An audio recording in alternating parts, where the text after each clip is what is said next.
Welcome everyone on my YouTube channel English Lovers. In today's video lecture, we are just going to discuss about tragedy. In the previous video lecture, we told you about the elements of drama. So, इस video lecture में उसी series में under the forms of literature, forms of drama के अंतर्गत tragedy के बारे में बात करने जा रहे हैं हम। और ट्रेजेडी खुद एक ड्रामा का ही फॉर्म है। तो वीडियो पसंद आए तो आप इसे लाइक, शेयर और सब्सक्राइब ज़रूर कीजिएगा, ताकि मुझे मोटिवेशन मिलता रहे ऐसे इस प्रकार के वीडियो बनाने के लिए। तो चलिए स्टार्ट करते हैं। सर्वप्रथम मैं ये बताना चाहूँगा आप लोगों को कि जो ये नोट्स हैं, इन नोट्स के द्वारा मैं आपको पढ़ाने जा रहा हूँ। ये नोट्स मैंने खुद प्रिपेयर किए हैं, अलग अलग जो बुक्स हैं, जो सोर्सेज हैं, उनकी हेल्प से। और इसका मैटर थोड़ा डिटेल में हो सकता है, कंटेंट जो है काफ़ी लेंथी है। तो ये आपको लग सकता है कि कितना लेंथी कंटेंट दे दिया है, इतना सारा मैटर दे दिया है, मगर यू आर राइट। लेकिन अब ये पैटर्न बदल चुका है क्वेश्चन पेपर। लास्ट ईयर से क्या हो गया है कि पेपर का पैटर्न बदला है। तो अब क्या है कि बहुत ही डीपली पढ़ना पड़ता है एक एक चीज़ को। अब जैसे कि इन टुडेज वीडियो में हम आपको डिस्कस करने जा रहे हैं ट्रेजेडी के बारे में। Tragedy, comedy, revenge tragedy, heroic tragedy क्या होती है, कॉमेडी ऑफ मैनर्स क्या होते हैं, कॉमेडी ऑफ ह्यूमर क्या होता है, रोमांटिक कॉमेडी क्या होती है, ये सारी चीज़ें आप जानते हैं। वैसे तो कोई ऐसी बहुत बड़ी बात नहीं है। लेकिन होता क्या है, जब एग्ज़ाम में जब पेपर आता है, इन्हीं पार्ट से, इन्हीं टॉपिक से अगर कुछ पूछ लिया जाता है, तो अगर डिटेल में नहीं पढ़ा है तो अब पिछले साल से ऐसा होने लगा है कि ये हमारे लिए बहुत मुश्किल हो जाता है उसका आंसर अटेम्प्ट करना। तो अगर डिटेल में अपने पढ़ा है, डीपली थोड़ा पढ़ा है, तो it becomes quite easy for you to attempt the questions howsoever difficult it may be, doesn't matter. If you have studied it very thoroughly, it would be quite easy for you. तो ये मैं आपसे बताना चाहूँगा।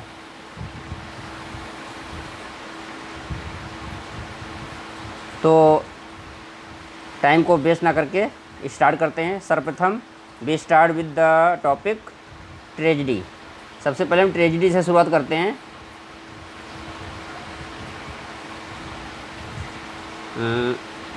ये है tragedy. What is tragedy? Greeks were the first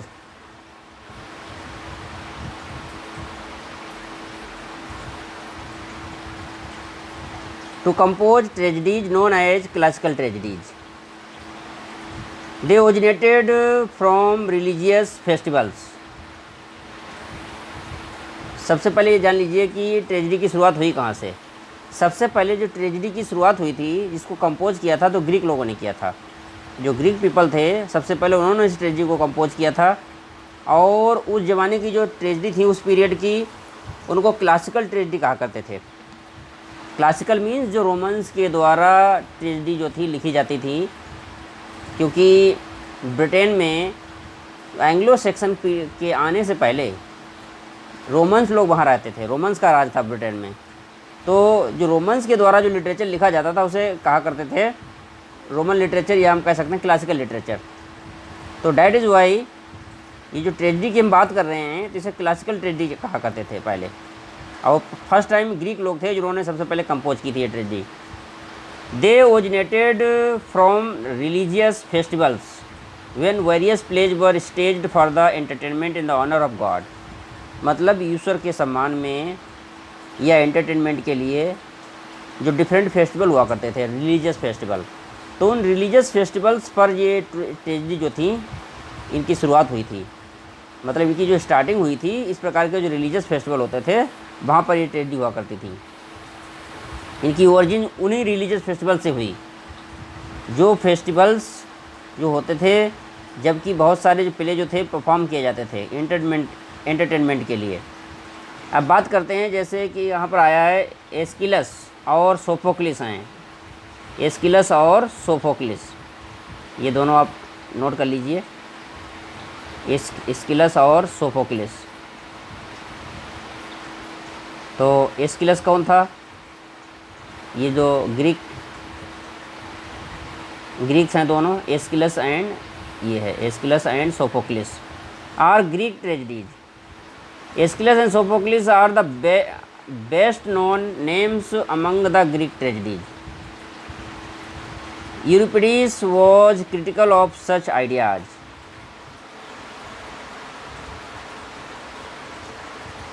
तो Euripides ने सबसे पहले इसको क्रिटिसाइज़ किया था। तो ये दो नाम आए हैं एस्किलस एंड सोफोक्लिस के।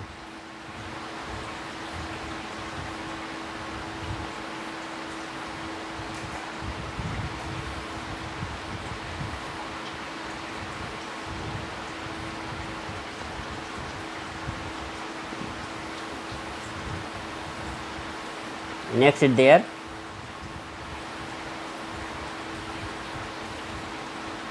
plots of Greek tragedies have been taken from religious myths which were common in those days। Plot की बात करते हैं। जो ग्रीक ट्रेजेडी का जो प्लॉट हुआ करता था, प्लॉट मीन जिस पर स्टोरी बेस करती है, किसी भी प्ले का या किसी भी वर्क होती है, जो लिटरेचर होता है उसका जो प्लॉट होता है वो मेन होता है। प्लॉट का मतलब है करेक्टर्स, स्टोरी, किस किस करेक्टर का क्या क्या रोल है उस प्ले में या उस स्टोरी में, तो that is known as plot. तो प्लॉट मेन होता है।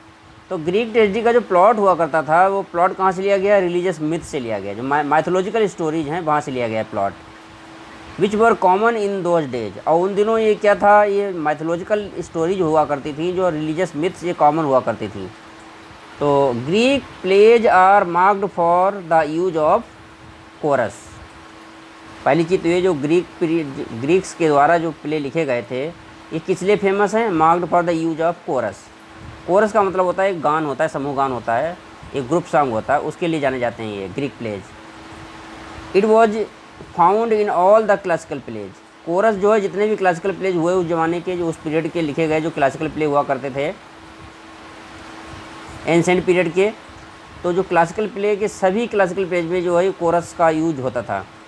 Coarse was narrated not stage. और कोरस को नरेट किया जाता था, मतलब डिस्क्राइब किया जाता था, इसको स्टेज नहीं किया जाता था। स्टेज मीन्स क्या होता है? परफॉर्म करना स्टेज पर। तो इसको स्टेज पर परफॉर्म नहीं किया जाता था। It gave information of all before the play began. तो कोरस को नरेट किया जाता था, स्टेज नहीं किया जाता था, और इसमें सारी इन्फॉर्मेशन दे दी जाती थी। प्ले के शुरू होने से पहले ही सारी इन्फॉर्मेशन दे दी जाती थी कोरस में। तो ये हुआ करता था chorus. Scenes of horror, violence and bloodshed were not used.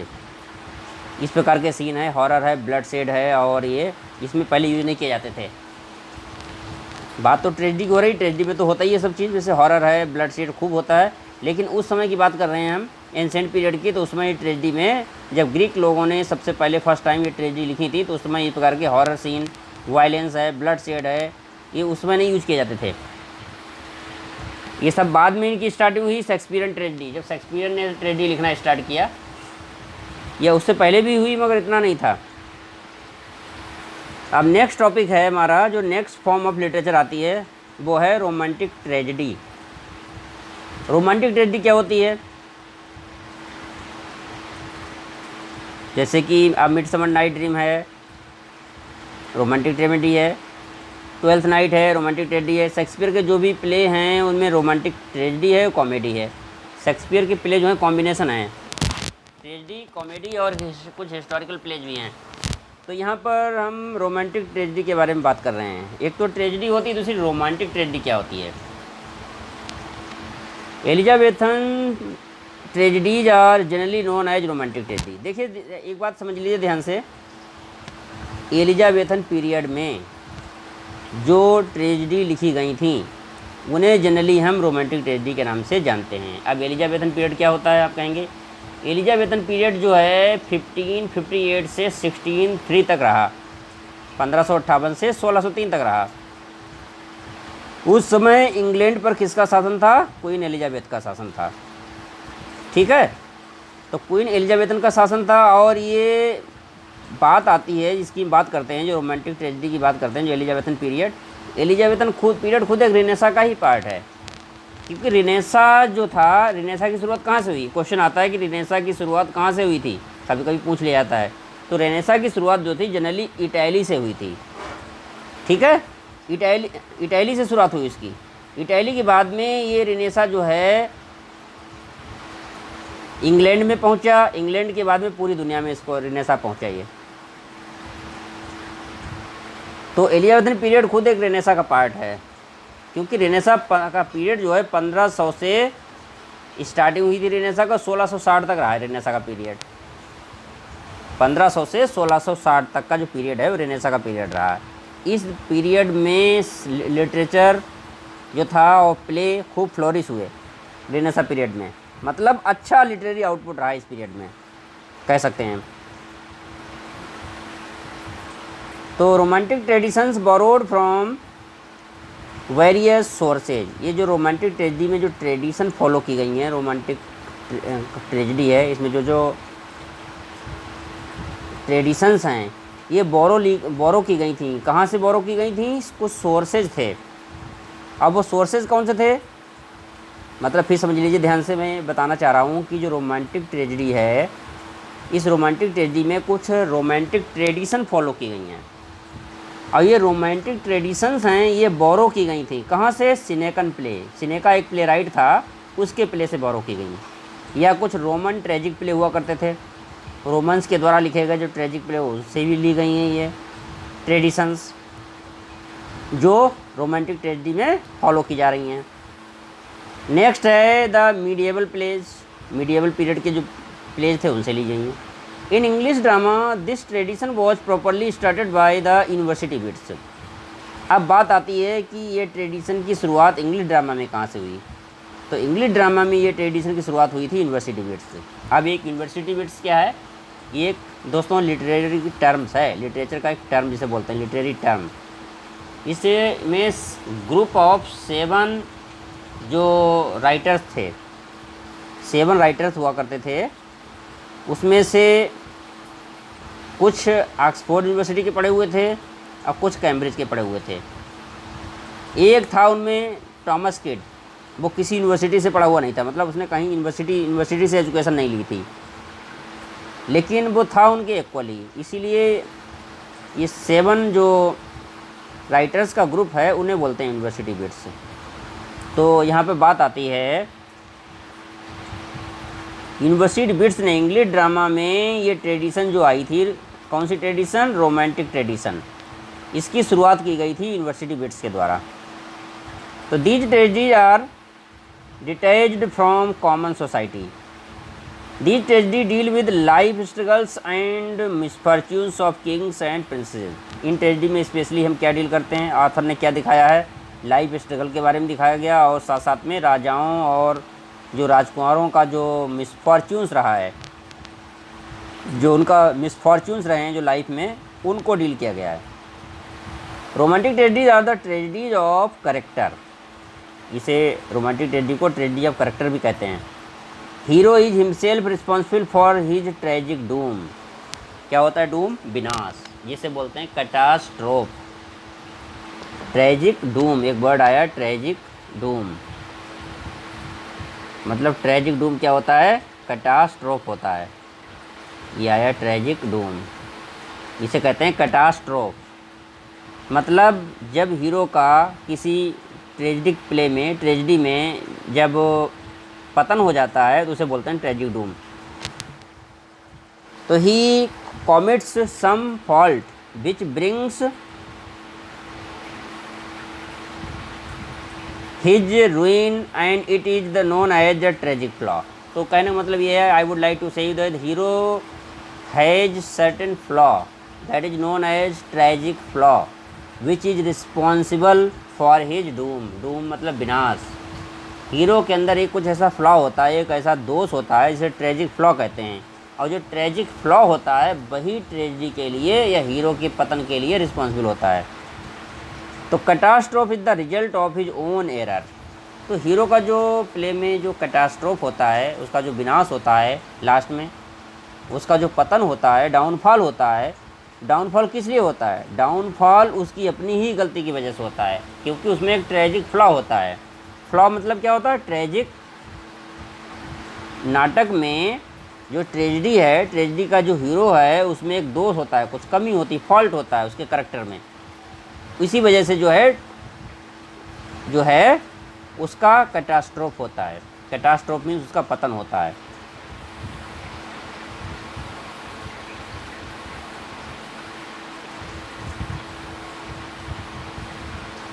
Next is there. अब बात करते हैं यहाँ पर हम ओथेलो की।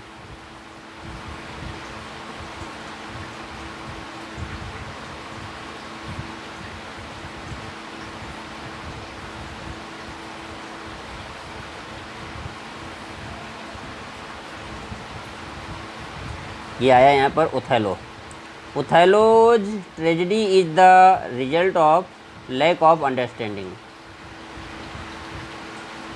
ये आया ओथेलो ट्रेजेडी, मतलब ओथेलो एक ट्रेजेडी है, खुद एक ट्रेजेडी है, एक ये result of lack of understanding about the character of Iago. मतलब ओथेलो क्यों ट्रेजेडी होती है, बात हो रही है ओथेलो की।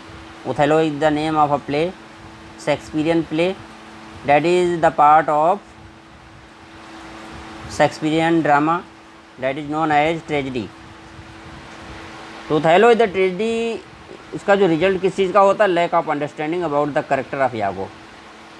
यागो जो करेक्टर है उसको ओथेलो जो है, ओथेलो प्ले में जो करेक्टर है ओथेलो जो हीरो है वो यागो की अंडरस्टैंडिंग या यागो के बारे में समझ नहीं पाता सही से, यागो के बारे में अच्छी जानकारी नहीं ले पाता। मतलब यागो के मन में क्या चल रहा है उन चीज़ों को सही से समझ नहीं पाता है।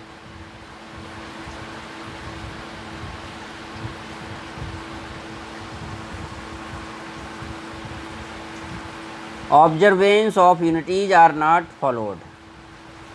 ये यूनिटीज हैं, ड्रामा में यूनिटी की बात करते हैं, 3 यूनिटीज होती हैं, तो उनको इसमें फॉलो नहीं किया जा रहा है। Plot of the plays extends to many years. ये शेक्सपियरियन प्ले की बात हो रही है। इसमें प्लॉट जो होता है प्ले का वो एक्सटेंड हो जाता है, कई कई साल तक वो प्लॉट चलता रहता था। जबकि ग्रीक प्ले जब लिखे जाते थे ग्रीक पीरियड में, तो उसमें टाइम प्लेस एंड एक्शन की जो है को फॉलो करना पड़ता था। कुछ बाउंडेशन थी प्ले में, टाइम प्लेस और एक्शन को फॉलो करना। लेकिन जब शेक्सपियरियन प्ले लिखना स्टार्ट हुए तो इसमें क्या था, टाइम जो प्लॉट होता था प्ले का वो एक्सटेंड कर जाता था, कई कई सालों तक चलता था। मतलब एक प्ले जब लिखना स्टार्ट होता था कई कई साल लग जाते थे, जबकि उस समय ऐसा नहीं होता था। Scenes are shifted from one place to another. अब जैसे उसमें क्या बताया गया था, जब ग्रीक पीरियड में जब प्ले परफॉर्म किए जाते थे तो उसमें क्या था, टाइम प्लेस, एक ही प्लेस पर पूरा प्ले परफॉर्म करना होता था, time place and action. Whole play was to be perform on the single spot. लेकिन यहाँ पर ऐसा नहीं, शेक्सपियरियन प्ले में इसमें क्या हो रहा है, सीन्स जो हैं शिफ्टेड होते थे एक जगह से दूसरी जगह। समटाइम्स इन रिमोट लैंड्स, कभी कभी वो सीन दूर के भी होते थे। Romantic dramatist introduce interludes which are known as dramatic relief. एक चीज़ और आई है, बहुत इंपॉर्टेंट बात आ गई यहाँ पर, थोड़ा ध्यान दीजिएगा।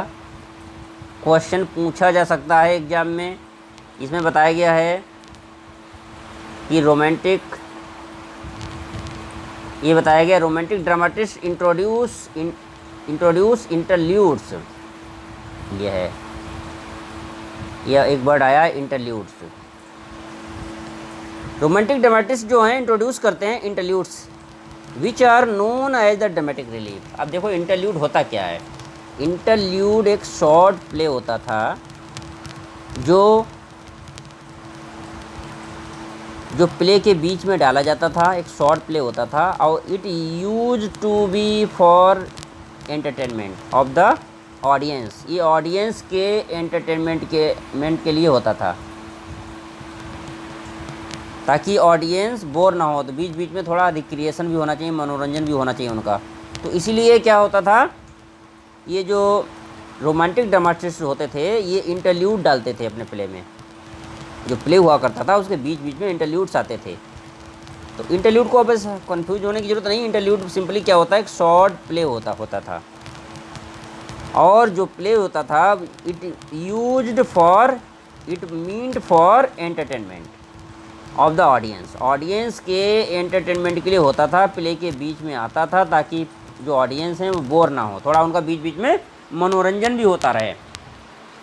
और ये एंटरटेनमेंट एक और बात थी इसमें, इंटरल्यूड इंटरल्यूड जो थे किसी आम आदमी के लिए नहीं हुआ करते थे, ये राजघरानों में इंटरल्यूड्स परफॉर्म किए जाते थे। जो राजघराने थे या एरिस्टोक्रेटिक फैमिलीज हुआ करती थीं, उनमें ये परफॉर्म किए जाते थे। इसे ड्रामेटिक रिलीफ कहते हैं। रिलीफ क्यों कहते हैं? ड्रामेटिक ड्रामा में जब ऑडियंस हैं बहुत ज़्यादा बोर हो जाते हैं तो उनको थोड़ा रिलीफ मिलना चाहिए, थोड़ा मेंटली थोड़ा जो है रिक्रिएशन होना चाहिए, मनोरंजन होना चाहिए, तो उसे बोलते हैं interlude. Scenes of war, murder, blood shed, horror are common in romantic tragedy. ये बहुत ही इंपॉर्टेंट फीचर है। ये पूछा जा सकता है कि what the here are the following features of romantic tragedy. मतलब रोमांटिक ट्रेजेडी में कौन कौन से फीचर्स हैं जो कॉमन होते हैं। हालांकि इतना इजी क्वेश्चन है, इतना आएगा नहीं इजी, मगर मेरा कहने मतलब ये इस प्रकार से क्वेश्चन ऐसे पूछे जा सकते हैं। तो क्या होता है? सीन्स ऑफ वॉर है, वॉर, मर्डर, ब्लड शेड, ये खून खराबा, मर्डर, हॉरर, ये जो सीन हैं ये कॉमन सीन होते हैं रोमांटिक ट्रेजेडी में, मतलब रोमांटिक ट्रेजेडी में यूज किए जाते हैं। Romantic tragedy are the tragedy of action. Romantic tragedy को हम ट्रेजेडी ऑफ एक्शन भी कहते हैं। अब आती है नेक्स्ट रिवेंज ट्रेजेडी। वीडियो थोड़ा लेंथी हो रहा है दोस्तों, लेकिन अब समय की ये मांग है, समय के हिसाब से चलना पड़ता है सिचुएशन को देखते हुए, कि अब तो एक एक लाइन पढ़ने का ज़माना है, समय है। कंपटीशन को क्वालिफाई करने के लिए, मतलब कंपटीशन को हम तभी फाइट कर सकते हैं जब हमने कोई टॉपिक कंटेंट को डीपली पढ़ा है, तभी हम उस कंपटीशन से फाइट कर सकते हैं। पैटर्न बदला हुआ है। पहले की जो पैटर्न था, जो आज हम इतना डीपली पढ़ना पड़ता है, इससे एक साल पहले भी इतना ज़्यादा नहीं पढ़ना पड़ता था। मतलब तैयारी तो करनी पड़ती थी, मैं नहीं कर रहा हूँ तैयारी, मगर जो पेपर पैटर्न अब आ रहा है वो पहले नहीं आता था। In it revenge is treated as duty.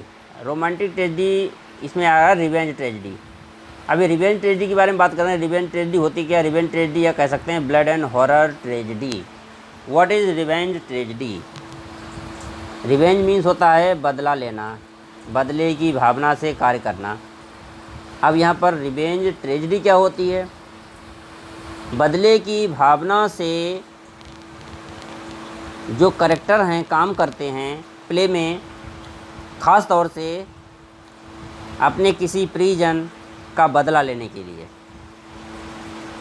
और वो प्ले जो है एक ट्रेजेडी के रूप में होता है। क्यों ट्रेजेडी इसलिए होता है? क्योंकि उसमें जो हीरो है लास्ट में उसकी डेथ हो जाती है, इसलिए उसे ट्रेजेडी कहा गया है। तो रिवेंज ट्रेजेडी और blood and horror tragedy. In it revenge is treated as duty. Revenge tragedy में रिवेंज जो है वो को ड्यूटी माना गया है। क्यों ड्यूटी माना गया है? बदला लेना एक धर्म होता है, एक कर्तव्य होता है। जैसे आपने देखा होगा हैमलेट में, हैमलेट अपने पिता के मर्डर का बदला लेना चाहता है। वो पता करना चाहता है कि उसके पिता का मर्डर किसने किया। अपना सारा समय, अपनी सारी एनर्जी है इसी में वेस्ट कर देता है, उसी में पता लगाने में और उसकी प्लानिंग करने में कि कैसे वो अपने पिता का हत्या का बदला ले। तो ऐसे ही रिवेंज ट्रेजेडी जो होती है उसमें रिवेंज को ड्यूटी माना जाता है। बदला लेना एक उनका कर्तव्य है। It is main theme. Revenge tragedy की मेन थीम होती है। It is result of hero's efforts for seeking revenge. This kind of tragedy begin in the ancient Greek. Tragedy of Sophocles and Euripides, ये important है। अब बात करते हैं revenge tragedy की शुरुआत कब हुई थी। तो इसकी शुरुआत हुई थी एंशिएंट ग्रीक में हुई थी। इसकी शुरुआत एंशिएंट ग्रीक में इसकी शुरुआत हुई थी रिवेंज ट्रेजेडी की।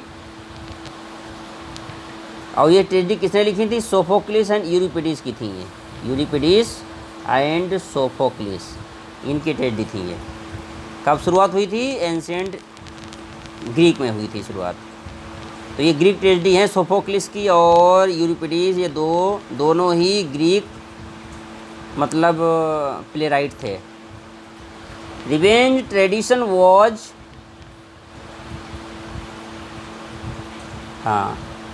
Revenge tradition was started by Seneca.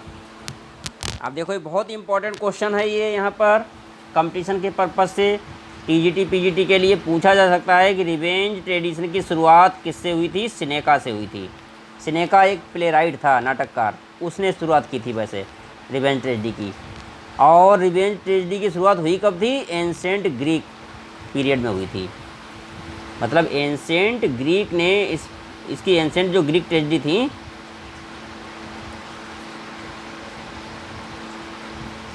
जैसे सोफोक्लिस की ट्रेजेडी थी, यूरिपिडीज की ट्रेजेडी थी, तो ग्रीक पीरियड में यूनान में इनकी शुरुआत हुई थी।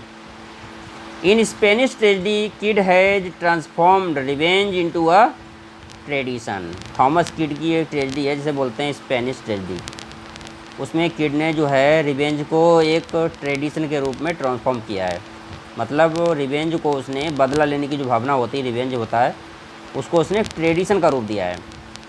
जॉन वेबस्टर हैं, John Webster powerful dramatist of revenge tragedy. मतलब जॉन वेबस्टर का जो नाम आता है वो रिवेंज ट्रेजेडी के बारे में इनका नाम आता है, जो पावरफुल ड्रामाटिस्ट माने गए हैं। और his two great tragedies are the white devil and the duchess of Malfi. ये दोनों हैं उन्हीं की, ये दोनों ट्रेजेडी हैं, इनको रिवेंज ट्रेजेडी कहते हैं। और ये दोनों ही ट्रेजेडी किसकी हैं? जॉन वेबस्टर की हैं, जो कि पावरफुल ड्रामाटिस्ट थे रिवेंज ट्रेजेडी के। तो ये हो गया रिवेंज ट्रेजेडी। तो यहाँ पर दोस्तों मैं बताना चाहूँगा, इसमें इस कंटेंट में कई ऐसे क्वेश्चंस हैं जो इसमें क्वेश्चन फ्रेम किए जा सकते हैं।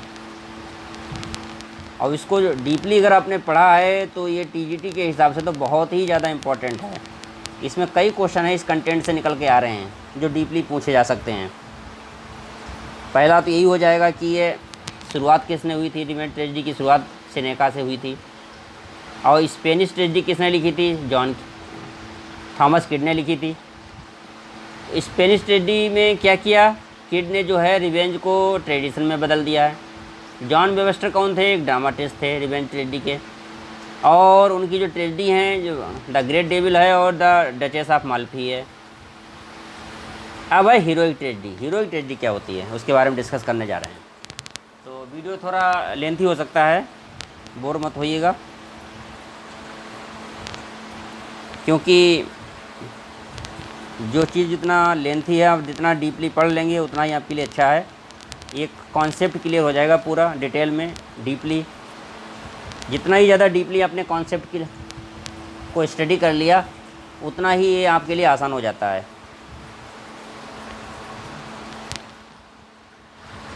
हीरोइक ट्रेजेडी की बात कर रहे हैं। ड्यूरिंग द रेस्टोरेशन पीरियड, अब रेस्टोरेशन पीरियड की बात है। रेस्टोरेशन पीरियड में a new type of tragedy, a heroic tragedy was created। Restoration period को एज ऑफ ड्राइडन भी कहते हैं। रेस्टोरेशन पीरियड,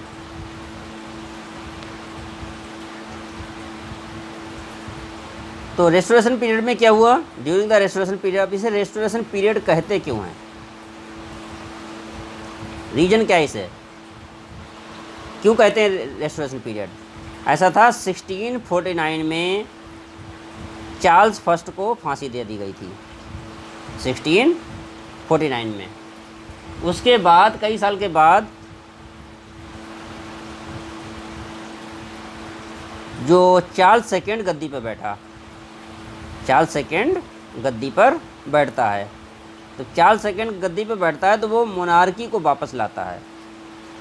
जो मोनार्की पहले समाप्त कर दी गई थी, मोनार्की का राजतंत्र होता है, सिस्टम ऑफ गवर्नमेंट होता है, जो मोनार्की पहले समाप्त कर दी गई थी, तो वो उस मोनार्की को चार्ल्स सेकेंड फिर से वापस लाता है, क्योंकि 1649 में चार्ल्स फर्स्ट को फांसी हो जाती है। उसके फिर कई साल के बाद ये जो रेस्टोरेशन पीरियड स्टार्ट होता है, जब चार्ल्स सेकेंड आता है, वापस आता है एग्जाइल से, उसे एग्जाइल देश निकाला दे दिया गया था, तो जब वापस आता है तो गद्दी पे बैठता है, उसी समय उस पीरियड को हम रेस्टोरेशन पीरियड कहते हैं। रेस्टोरेशन देखो किससे बना है? रीस्टोर से बना है। रीस्टोर मीन्स क्या होता है? कोई चीज़ वापस लाना, पुनः प्राप्त करना। तो यहाँ पुनः प्राप्त करने से मतलब क्या हुआ है जो मोनार्की को फिर से वापस लाया गया था, जो मोनार्की सिस्टम हटा दिया गया था, समाप्त कर दिया गया था, वो चार्ल्स सेकंड फिर वापस लाया। इसीलिए इसे हम कहते हैं रेस्टोरेशन पीरियड। तो रेस्टोरेशन पीरियड में न्यू टाइप ऑफ ट्रेजेडी जो थी इमर्ज हुई थी, जिसे हम हीरोइक ट्रेजेडी कहते हैं। ये हीरोइक ट्रेजेडी जो थी क्रिएट की गई थी उस समय। डिटेल में थोड़ा देख लीजिए, जान लीजिए, समझ लीजिए इसको। Othello's tragedy is the result of lack of understanding about the character of Iago. Sorry,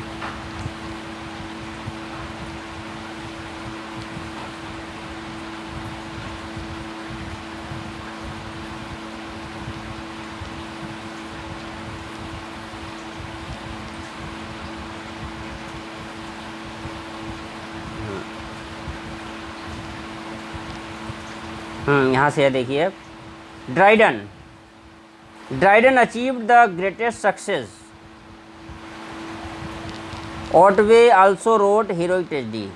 इस हीरोइक ट्रेजेडी में अगर किसी का नाम आता है तो वो आता है, नाम ड्राइडन का नाम आता है।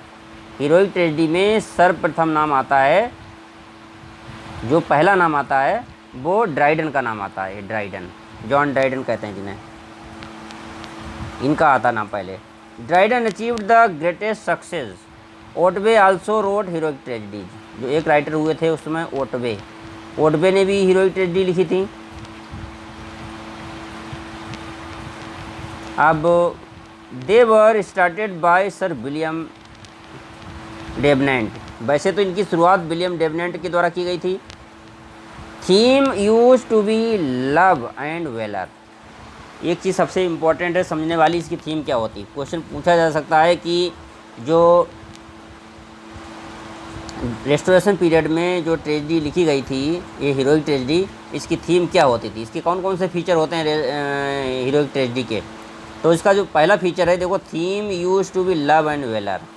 ये फर्स्ट फीचर है इसका हीरोइक ट्रेजेडी का। Scenes are laid in distant lands. दूसरा फीचर क्या है इस ट्रेजेडी में, जो सीन हैं वो बहुत दूर के देशों में डाले जाते हैं, मतलब दूर के सीन होते हैं इसमें। The purpose was didactic and heroic metre was used instead of blank verse. तो इस ट्रेजेडी में हीरोइक मीटर यूज़ किया जाता था, ब्लैंक वर्स नहीं यूज़ किया। ब्लैंक वर्स की बजाय हीरोइक मीटर यूज़ किया जाता था। और पर्पज इसका क्या हुआ करता था, डिडैक्टिक, मतलब ऑडियंस को शिक्षा देना, उन्हें एक मॉरल देना, ये इनका पर्पज़ हुआ करता था। तो इसमें ब्लैंक वर्स का यूज नहीं होता था, हीरोइक मीटर का यूज होता था। And written in heroic couplet. तो ये ट्रेजेडी जो थी, इसे हीरोइक ट्रेजेडी कहते हैं, ये हीरोइक कपलेट में लिखी जाती थी। George Cartwright attempted earlier in heroic tragedies. Dryden wrote 5 heroic plays. अब ड्राइडन की बात आती है तो ड्राइडन ने 5 ऐसे प्ले लिखे थे जो हीरोइक प्लेज हैं, जो हीरोइक ट्रेजेडी के मतलब हैं, हीरोइक प्लेज हैं। The Indian emperor, the tyrannic love, the conquest of Granada, all for love, ये सारे प्ले आते हैं इनके।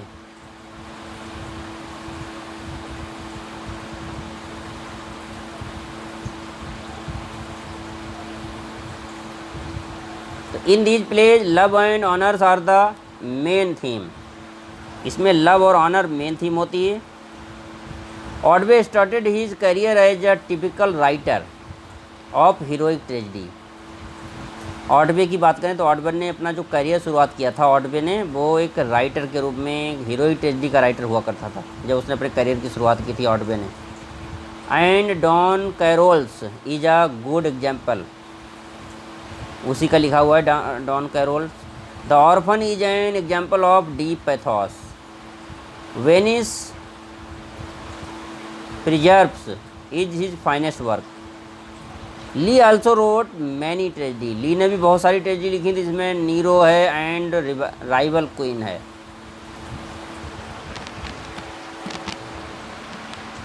तो